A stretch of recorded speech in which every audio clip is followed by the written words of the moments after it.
Salut les voyageurs, j'espère que vous allez bien. C'est la fin de mon voyage ici au Maroc, c'est le bilan de mon voyage au Maroc. Un voyage qui aura duré un total de 27 jours à travers le Maroc, du nord au sud, donc de Tanger jusqu'à Agadir, en passant par un total de 9 villes. Et je voulais vous faire un petit bilan pour vous parler de ce pays, le Maroc, dont je connaissais pas grand chose avant de venir. On en avait parlé en fait, et c'est vrai que j'avais pas forcément d'attente sur le pays. J'avais quelques craintes, et dans cette vidéo, je vais vous parler un petit peu des craintes, de ce que j'ai aimé, des choses auxquelles il faut que vous soyez attentifs si vous venez ici, et aussi des choses qu'il faut que vous essayiez, de mes coups de cœur en fait, de tout ce que j'ai aimé lié au Maroc. Donc c'est la vidéo bilan de ce voyage de 30 jours ici, dans ce pays que j'ai vraiment beaucoup aimé. Je vais vous parler déjà en premier du budget en fait, le budget total de mon voyage pour les 30 jours, donc j'arrondis les 27 à 30. Pour les 30 jours, ça a été de 1 500 €, sachant que finalement je suis passé par rien d'organisé, j'ai tout organisé moi-même au fur et à mesure de mon périple, c'est-à-dire qu'à chaque fois que j'arrivais dans une ville, je cherchais un hôtel, ça m'arrivait la veille au soir de réserver pour le lendemain sur Booking un logement pour être sûr quand j'arrive, je vais pas me retrouver finalement sans logement, mais finalement même les villes où je suis arrivé un petit peu à l'arrache comme ça et je me suis dit bah tiens, je vais chercher un logement. Je demandais aux gens, par exemple, je me rappelle à Rabat, je suis arrivé à Rabat, j'avais pas de logement, j'ai demandé aux locaux, est-ce que vous connaissez un endroit pour dormir? Ils m'ont dit oui, tu devrais aller ici, tu devrais aller là. Et finalement, de fil en aiguille, le Maroc, c'est un pays où les gens discutent beaucoup entre eux et on n'est jamais vraiment à l'abandon et on a toujours quelqu'un qui peut vous donner des conseils pour aller dans un endroit ou dans un autre. Donc un total de 1 500 €, ce qui fait un 55 € par jour sur ce voyage. Alors il y a certaines personnes qui vont dire pour le Maroc c'est assez cher, mais c'est vraiment un voyage pendant lequel je me suis fait plaisir.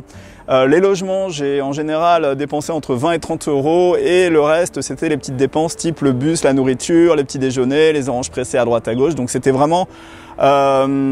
j'ai pas cherché à avoir un budget de voyage très bas ou au plus bas parce que sinon j'aurais été en auberge de jeunesse et j'ai voulu avoir des logements plutôt appartements, hôtels et des endroits où je me sentais plutôt confort, comme par exemple cet hôtel que j'ai réservé ici à Agadir qui m'a coûté 29 € la nuit mais qui a une piscine et qui a tout le confort en fait. Donc c'est vraiment de temps en temps agréable en voyage de se sentir bien et ça a été ce qui s'est passé sur ces 30 jours de voyage.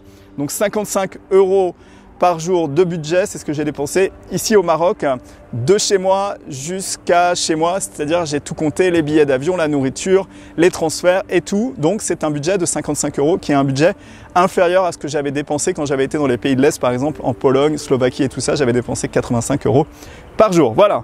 Donc je vais vous lister dans un premier temps les meilleurs moments de mon voyage pour vous donner mes conseils et les endroits que je vous conseille véritablement d'aller voir.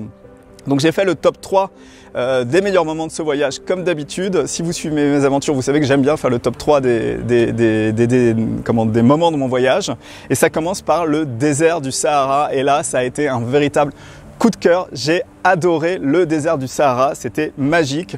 J'ai hésité avant d'y aller parce qu'en fait finalement sur ce voyage, comme on était deux, j'étais accompagné avec Rida et il a fallu, comme lui il n'avait pas forcément les moyens, que je lui paye le trip dans le désert. Et je me suis dit bon, c'est quand même 55 € par personne, ça fait 110 €, ça double le budget, est-ce que je le paye, est-ce que je le paye pas? Et finalement j'ai fait le choix de le payer. On est parti dans le désert et je voulais pas y aller seul parce que vous savez en voyage, moi j'aime toujours avoir des gens qui sont du pays avec moi. Je trouve que c'est plus agréable de partager l'expérience de voyage à deux et puis aussi au niveau sécurité d'avoir quelqu'un qui parle la langue, c'est un véritable avantage. Donc moi je suis parti avec Rida dans le désert, on a payé 55 € sur les conseils donc du riad dans lequel on était à Zagora. Donc Zagora, le riad m'a dit bon on a un truc tout compris à 45 € plus le transfert, donc c'est 55, vous êtes pris en charge, vous avez le repas le soir et tout. Et j'ai hésité vraiment une soirée complète et finalement je regrette pas et je vous montre ça.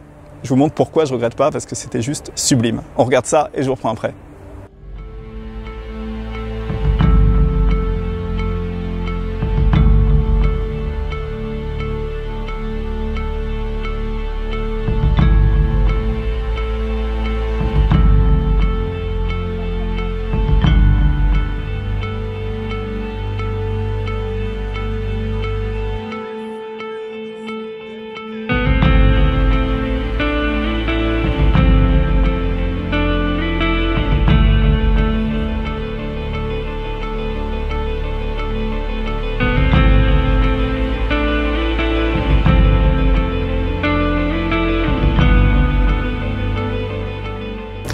Voilà, donc ça a été mon coup de cœur, ça a été le désert du Sahara et je regrette vraiment pas. C'est une de mes plus belles expériences de voyage et je vous le conseille véritablement.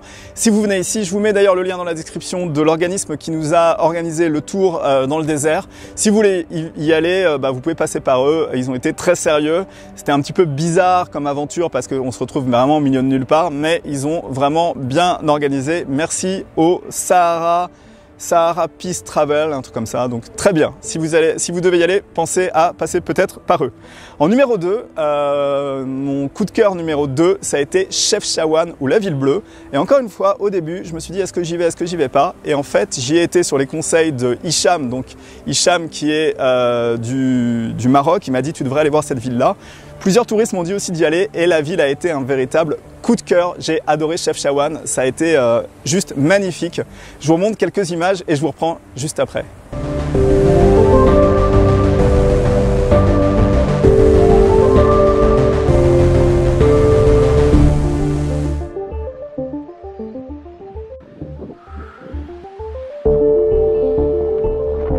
Allez, déjà un peu en altitude, mais ça monte, ça monte, ça monte. Regardez ce que j'ai fait déjà.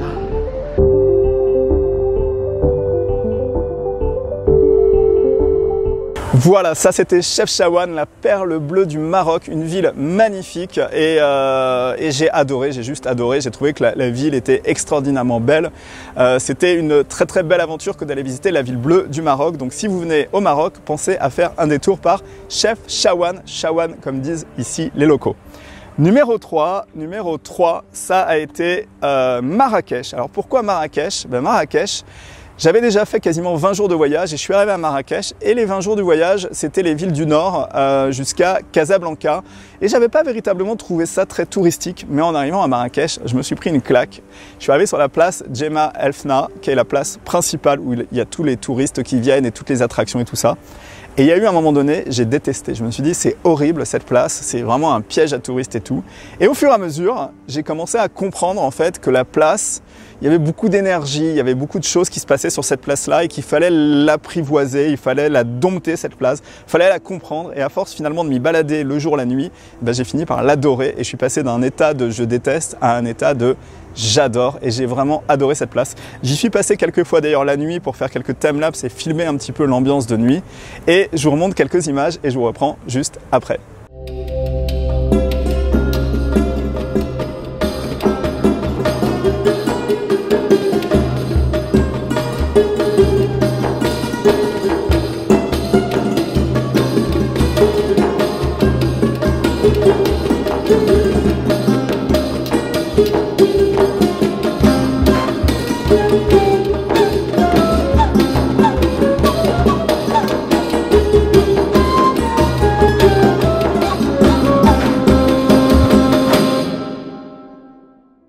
Voilà, donc ça c'était la place Djemma El Fna et Marrakech en général a été une très belle expérience. J'ai aussi visité le jardin Majorelle du peintre Majorelle et le musée Yves Saint Laurent et c'est aussi quelque chose qui m'a beaucoup plu. Donc si vous venez au Maroc, je vous conseille véritablement Marrakech qui reste touristique mais aussi à la fois intéressant. Il y a quelque chose, une énergie particulière moi qui m'a beaucoup plu. Une parenthèse aussi, c'est sur le restaurant qui s'appelle la Cantine des Gazelles dans lequel j'ai mangé le meilleur couscous de tout mon voyage. Je vous le conseille véritablement. Si vous venez ici à Marrakech, regardez le restaurant, la Cantine des Gazelles, c'est une vraiment très très bonne adresse. Allez manger là-bas, les yeux fermés, le couscous royal est extraordinaire et pas cher, c'était 6 ou 7 euros. Voilà, maintenant je vais passer à la partie des conseils et je vais vous donner quelques conseils si vous venez au Maroc, qui sont des conseils pratiques pour pas vous faire, je vais pas dire avoir parce que je me suis pas fait avoir, mais pour vous faciliter la vie pour votre voyage parce que vous allez voir, il y a quelques conseils que moi je ne connaissais pas avant qui m'ont véritablement servi. Premier conseil sur le Maroc, ne pas écouter ce que les gens vont vous dire du Maroc, surtout les gens qui n'ont jamais été au Maroc. Avant de venir ici, on m'avait dit attention, le Maroc c'est dangereux, le Maroc ceci, le Maroc cela. J'ai entendu plein de choses et je vais vous dire, tout ce que j'avais entendu n'était pas vrai. Les meilleurs conseils que j'ai eus, c'était des gens qui avaient déjà été au Maroc qui m'ont dit si tu vas au Maroc, tu vas adorer et c'est ce qui s'est passé. Donc premier conseil, ne pas écouter ce que les gens qui n'ont pas visiter le Maroc vont vous dire écoutez votre instinct ou écoutez-moi parce que moi j'y étais maintenant et vous pouvez regarder mes vidéos et vous pouvez avoir l'avis de quelqu'un qui a été vraiment et qui a véritablement vécu l'expérience marocaine. Donc ça c'était le premier conseil. Le deuxième conseil, c'est qu'au fur et à mesure de mon périple, finalement, j'ai demandé à beaucoup de locaux, à des gens dans la rue comme ça, où est-ce que ça se trouve ça, où est-ce que se trouve ceci, comment je peux prendre le taxi, qu'est-ce que je peux manger dans le coin pour pas cher et plutôt bon. Et puis les conseils, dans 99% des cas, c'était des bons conseils. À partir du moment où vous allez vers les gens et que c'est pas les gens qui viennent à vous pour vous dire suis-moi, fais ci, fais ça, en général vous êtes plutôt pas déçus et il faut aussi savoir un peu choisir les gens. Donc c'est vrai qu'en général vous y allez un peu au feeling et au feeling vous vous trompez rarement. Les gens vont rarement essayer de vous arnaquer, ils vont vous donner plutôt des bons conseils et à chaque fois, moi, ça m'a vraiment servi. Donc ça, c'est mon conseil numéro 2. C'est fiez-vous aux locaux, allez sollicitez-les, allez les voir, demandez-leur et vous allez voir souvent, vous allez être plutôt agréablement surpris. On arrive au conseil numéro 3, c'est conseil numéro 3, évitez les tours trop organisés et utilisez les taxis ici.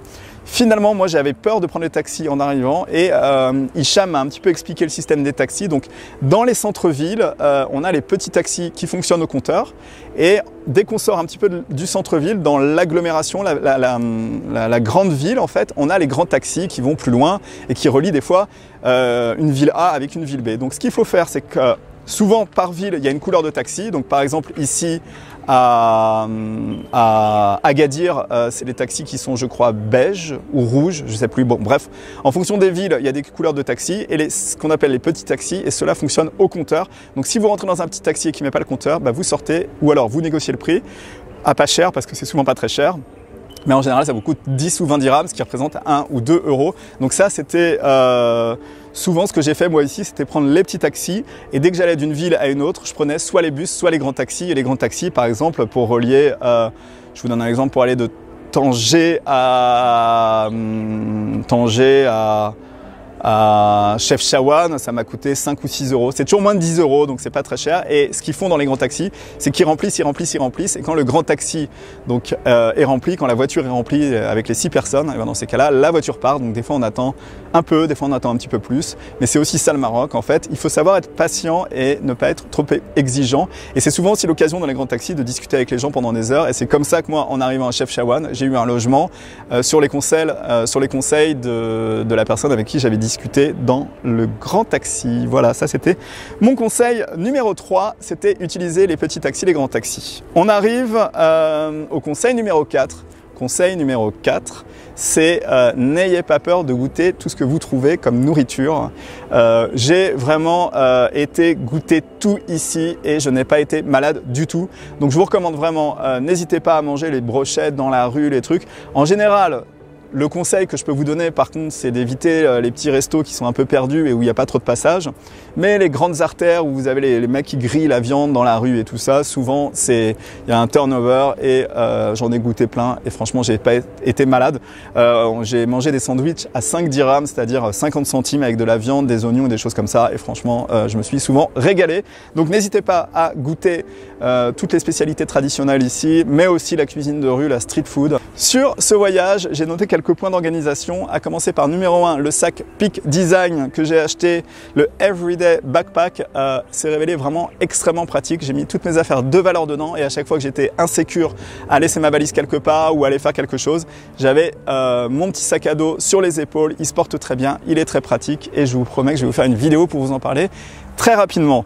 En numéro 2, comme j'essaye de limiter les affaires que j'amène avec moi, je suis passé sur une gamme de produits solides. J'ai du parfum solide qui est tout petit, j'ai du dentifrice solide qui est tout petit et ça s'est révélé vraiment très utile sur ce voyage. Je vous conseille véritablement ces produits-là. Je vais vous mettre des liens en description de la vidéo si ça vous intéresse, mais je vous en reparlerai aussi très bientôt dans une prochaine vidéo. Numéro 3, c'est les vêtements de la marque Seagull qui sont du techwear. Des vêtements qui sont faits pour le voyage et qui vous permettent de porter vos vêtements quelques jours, 5, 6, des fois une semaine, sans que vous ayez besoin de les laver et qui sont faits dans des matières qui sont des fibres de mérinos qui ne prennent pas les odeurs, donc c'est une laine qui ne prend pas l'odeur, et de bambou qui est une fibre aussi intéressante et technique. Donc c'est des t-shirts que j'ai achetés et des Henley de la marque Seagull que j'ai testé sur ce voyage et qui sont extrêmement bien, je vous les conseille. Et encore une fois, il y aura bientôt une vidéo sur le techwear et les meilleurs vêtements à amener avec vous en voyage. Voilà, donc l'organisation du voyage, ça a été aussi avec moi le Canon G7X Mark III qui est en train de me filmer en ce moment avec l'entrée microphone. Vous voyez ici, je suis en train de m'enregistrer avec le micro externe et un câble de 2 mètres. Donc c'est testé, approuvé, le Canon G7X Mark III. Je trouve que c'est un très bon appareil photo, tout petit, en voyage. Et maintenant, je ne prends que ça avec moi et mon iPhone et la petite DJI Osmo Action qui m'a servi à faire des très très beaux ralentis quand j'étais dans le sud de l'Espagne, qui est l'Action Cam de chez DJI et que maintenant j'emmène avec moi aussi tout le temps, et ça m'a servi aussi dans le désert du Sahara quand on a eu la tempête de sable. Je complète le tout par l'iPhone XS que j'ai avec moi tout le temps en voyage et que je vais bientôt changer pour le nouvel iPhone 11 que je reçois demain quand j'arrive en France et que j'ai hâte de tester puisque il a un wide angle, un angle très large pour faire des magnifiques vidéos et photos en voyage, et il est hyper bien stabilisé. Donc je vous promets aussi de vous faire une vidéo dans les semaines à venir, beaucoup de vidéos à faire. Voilà, conclusion de ce voyage ici au Maroc. Ça aurait été un voyage extraordinaire, intéressant. J'ai adoré, des paysages sublimes, des rencontres extraordinaires. J'ai très bien mangé, j'ai eu aucun problème. Donc je n'ai vécu qu'une expérience extraordinaire de voyage et je vous recommande de venir ici au Maroc si vous avez l'occasion. C'est une destination qui n'est pas très chère, qui est très proche de la France et qui se révèle être très intéressante. Ça m'a donné aussi envie de visiter d'autres pays d'Afrique du Nord, mais ça sera ça pour un prochain voyage. En parlant du prochain voyage, je suis en train d'organiser mon prochain voyage, ça va être un gros voyage. Alors j'espère que toutes ces vidéos du Maroc vous ont intéressé. Si vous êtes abonné à la chaîne et que vous avez suivi mes aventures, je vous remercie beaucoup, ça me fait vraiment plaisir. Si vous n'êtes pas encore abonné et que vous demandez ce que je fais des vidéos de voyage et je vous parle aussi de temps en temps de technologie. Donc n'hésitez pas à vous abonner et moi je vous dis à très vite pour un nouveau voyage qui va m'amener très loin cette fois-ci sur la chaîne de Benji Around the World.